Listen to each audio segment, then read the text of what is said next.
स्वातंत्र्य गर्व उनका जो नर फांकों में प्राण गवाते हैं, पर नहीं बेच मन का प्रकाश, रोटी का मोल चुकाते हैं।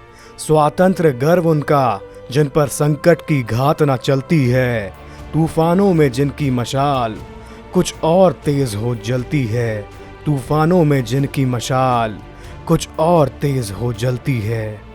स्वातंत्र्य वीर होने की सभी शर्तों पर उत्तीर्ण होने वाला यदि कोई एक ऐसा व्यक्तित्व है जिन्होंने स्वतंत्रता के संघर्ष का बिगुल फूका, तो वो है वीर सावरकर।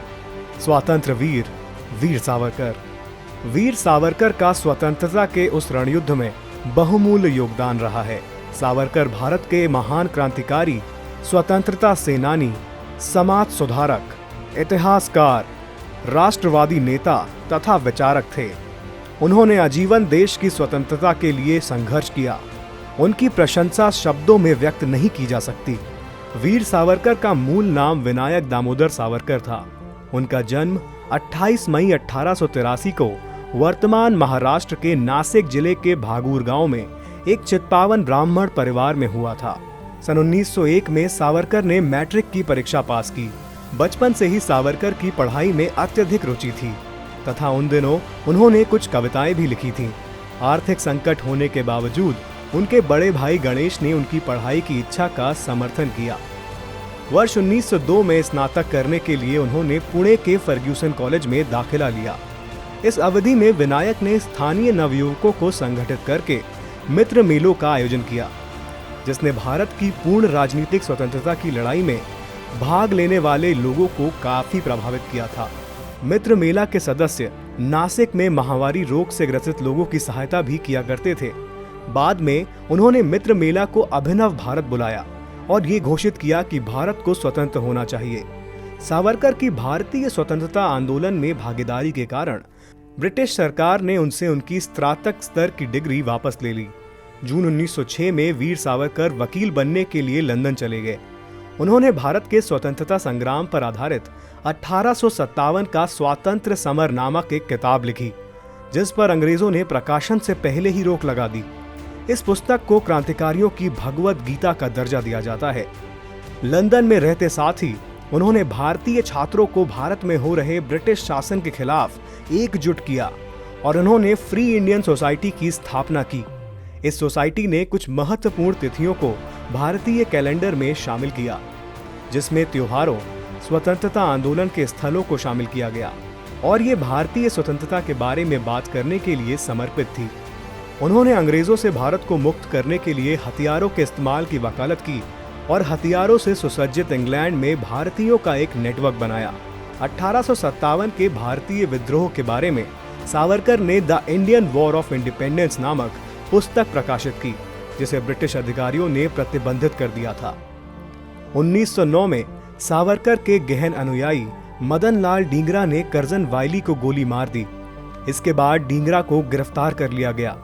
4 दिन बाद प्रसिद्ध कैक्सटन हॉल में एक सभा बुलाई गई। यहाँ पर ज्यादातर वे भारतीय थे जिन्हें कर्जन की हत्या पर पश्चाताप दिखाना था। तभी डींगरा पर तिरस्कार जताने के लिए एक प्रस्ताव लाया जाता है।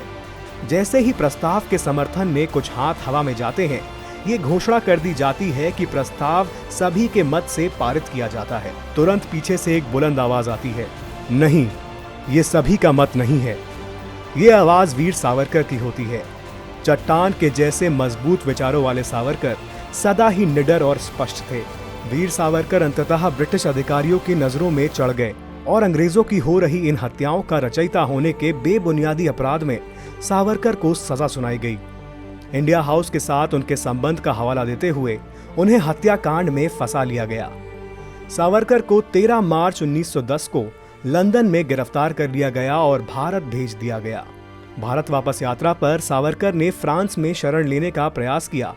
फ्रांसीसी अधिकारियों ने हालांकि उन्हें अंतर्राष्ट्रीय कानून के उल्लंघन करने हेतु उन्हें ब्रिटिश सरकार को सौंप दिया।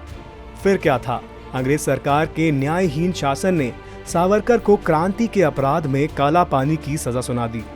काला पानी वो सजा है जो साधारण विद्रोहियों और अपराधियों को नहीं दी जाती। ये सजा घोर आपराधिक श्रेणी के लोगों को ही दी जाती है। अटल बिहारी वाजपेयी जी ने लिखा था, जो बरसों तक सड़े जेल में उनको याद करें, जो फांसी पर चढ़े खेल में उनको याद करें काला पानी को, अंग्रेजों की मनमानी को। कोल्हू में जुट तेल पेरते सावरकर से बलिदानी को, कोल्हू में जुट तेल पेरते सावरकर से बलिदानी को। श्री अटल बिहारी वाजपेयी जी ने अपने भाषण में एक बार वीर सावरकर के मायने गिनाते हुए कुछ पंक्तियां कही थीं। सावरकर माने तेज, सावरकर माने त्याग, सावरकर माने तप, सावरकर माने तत्व, सावरकर माने तर्क, सावरकर माने तारुण्य, सावरकर माने तीर, सावरकर माने तलवार, सावरकर माने तिल मिलाहट, सागरा प्राण तड़मड़ला, तलमड़ाती हुई आत्मा। सावरकर माने तीखापन, सावरकर माने तिखट। भारत समन्वय परिवार की ओर से विनायक दामोदर सावरकर के देश प्रेम, संघर्ष और निष्ठा को शत शत नमन।